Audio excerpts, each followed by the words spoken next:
James here. 15 shots from the years when rock music wasn't background noise. It was the whole point. Let's go. Man, look at this. Full tour, full chaos, and someone decided this was the moment to grab a camera. Ozzy's got a drink in one hand, a cigarette in the other, and he's completely fine with it. This was basically just Tuesday for him. I don't know who took this photo, but they earned their paycheck. June 1967. 4 guys holding a photo of themselves dressed as someone else. Sgt. Pepper, an alter ego, a concept, a way out of being the Beatles for a minute. Here's what people forget. They hadn't toured in over a year at this point.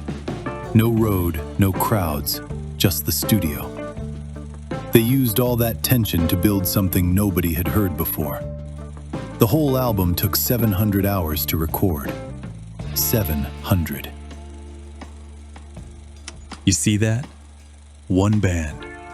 3 different eras of guitar history standing right next to each other. Jeff Beck on the left. Clapton had just walked out. Page hadn't taken over yet. And for about 6 months in 1966, Beck and Page were both in this group at the same time. That never gets talked about enough. November 26th, 1968. Cream's farewell concert. 3 guys who genuinely couldn't stand being in a room together anymore. And they played 2.5 hours. The crowd wouldn't let them off. Some people who were there say it was the best they ever sounded. The band that had to end produced its finest night on the way out. Denmark, 1969. They'd been a band for maybe 8 months. Half the venues in Europe had never heard of them. Plant looks like he's singing to the back wall of a gymnasium. And Bonham, look at where Bonham's sitting. No riser, no separation, just right there next to everyone. This is before the private planes, before the chaos, before all of it. Just 4 guys in a cold room figuring out how loud they could get.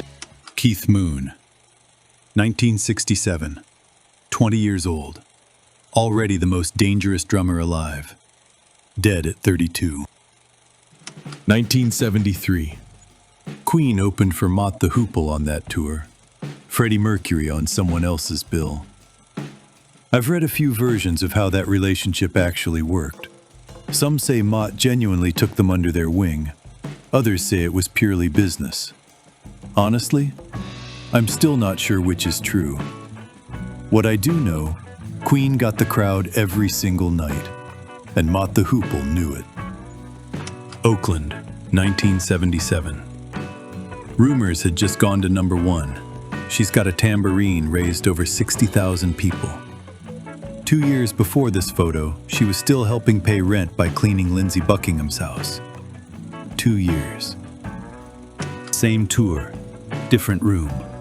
No crowd, no stage, just a couch and a glass of something. The whole Fleetwood Mac situation in 1977 was genuinely brutal. She and Buckingham had just split. Mick and Christine were divorcing, and they still had to get on a bus together every night and play those songs. A friend of mine played Rumors on repeat the whole summer things fell apart for him. He said he couldn't explain it. It just fit. Did an album ever hit you differently because of what was happening in your life at the time? 4 guys from El Cerrito, California. Nobody in this photo looks like a rock star. That was exactly the point. John Fogerty wrote almost every song, played almost every instrument on the records, ran the whole operation. 3 other members of the band later sued him over it. He won. They got married 9 days after Cher's divorce from Sonny Bono was finalized. 9 days.